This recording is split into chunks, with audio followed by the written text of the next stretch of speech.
Most people who have experienced emotional abuse don't call it that for a long time. They call it a difficult relationship, a complicated dynamic, a partner who has a lot going on, a family member who means well but is hard to be around. The word abuse feels too heavy, too serious, too dramatic for what they're living through.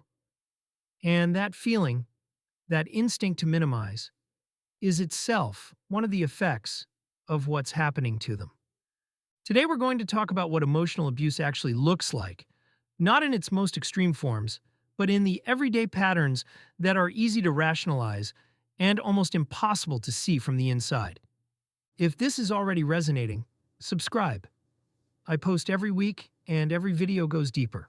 What emotional abuse is and why it's so hard to name. Emotional abuse is a pattern of behavior designed to control, diminish, and destabilize another person through psychological means rather than physical ones. It can occur in romantic relationships, family relationships, friendships, and workplaces. The reason it's so difficult to identify is twofold. First, there are rarely visible marks, no evidence that would be obvious to an outsider. What's happening is internal, a gradual erosion of self-worth, confidence, and the ability to trust your own perceptions. Second, emotional abuse tends to escalate slowly, in increments small enough that each individual step feels manageable.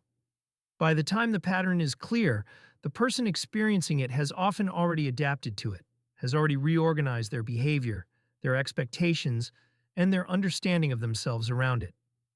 Sign 1. Criticism that never stops.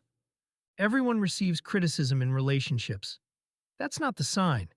The sign is criticism that is constant, that covers everything, that seems designed not to improve anything, but to keep you feeling insufficient. The food you cook, the way you dress, your opinions, your reactions, your friends, your choices. In emotional abuse, criticism is not feedback. It's a tool for establishing superiority and maintaining control. The person being criticized becomes increasingly focused on avoiding the next criticism, adjusting, accommodating, shrinking, rather than simply being themselves. A useful distinction: constructive criticism makes you feel motivated to grow. Emotional abuse makes you feel like no matter what you do, you will never be enough. Sign 2. Humiliation, in public and in private. Humiliation in emotional abuse takes many forms. It might be mockery, jokes at your expense that are never actually funny to you, delivered with the reassurance that you can't take a joke.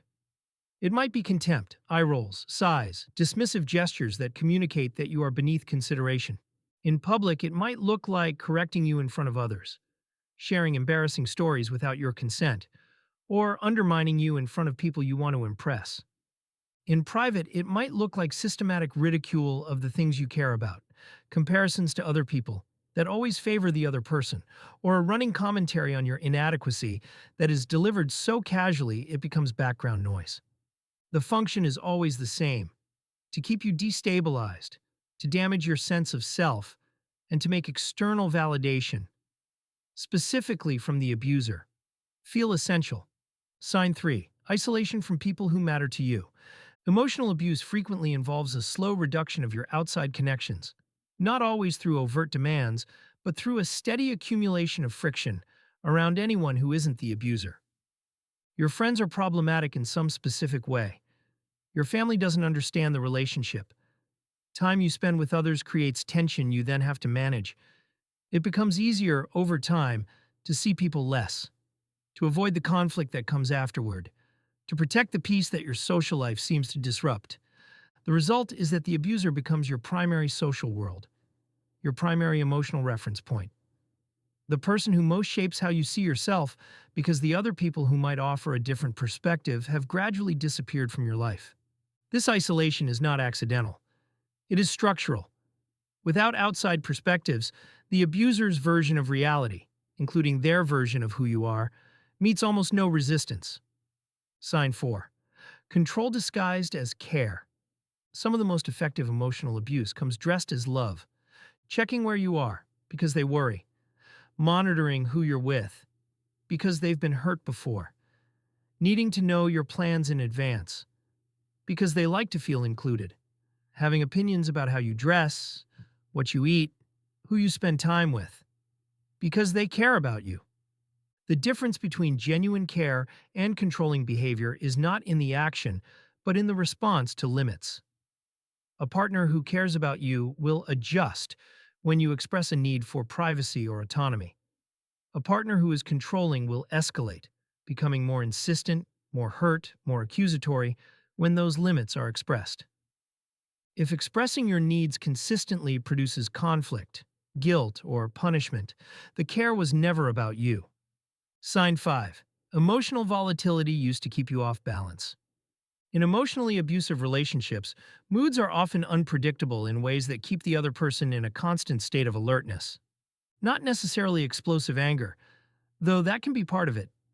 More often, it's a pattern where you never quite know which version of this person you're going to encounter, where the atmosphere of the relationship shifts without apparent cause, where you spend significant energy monitoring signals and adjusting your behavior accordingly.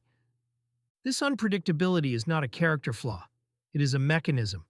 A person who is consistently unpredictable keeps others focused on them, trying to read them, trying to manage them, trying to prevent the next shift in mood. It creates a kind of hypervigilance that is exhausting and that gradually displaces everything else. Sign 6. Your feelings are consistently invalid. In a healthy relationship, both people's feelings are treated as real, regardless of whether the other person agrees with them or understands them. In emotional abuse, your feelings are consistently challenged, minimized, or turned back on you. You're told you're too sensitive, that you're imagining things, that you're making too big a deal of something, that if you just didn't overreact, things would be fine. Over time, this produces a specific kind of self-alienation. You start to distrust your own emotional responses. You run an internal check before expressing anything. Is this valid enough to mention? Am I being too much? Is this actually a big deal, or am I overreacting again? This self-censorship is not you being more reasonable. It's you having internalized the voice of someone who systematically told you that your inner life was not to be trusted. Sign 7. You don't recognize yourself anymore. This is the clearest sign, and the hardest to see while it's happening. People who have been in emotionally abusive relationships for an extended period often describe a gradual erosion of self. They used to have opinions they held confidently. They used to enjoy things they no longer make time for. They used to feel like themselves, and now they're not sure what that means. The person they are in the relationship is a carefully calibrated version of themselves, shaped by what is safe to express, what is tolerated, what avoids conflict. And this calibrated version, over time, starts to feel like all there is. If you look back at who you were before this relationship began, or before this dynamic took hold in your family, and you struggle to recognize that person, that distance is information. It is not irreversible, but it is real. And it is the result of something that has been done to you, not something that has happened to you through neutral circumstances. What you're experiencing has a name, and naming it is the beginning of being able to see it clearly. Subscribe for more videos on the psychology of abuse, manipulation, and how to understand what you've been through. I'll see you next week.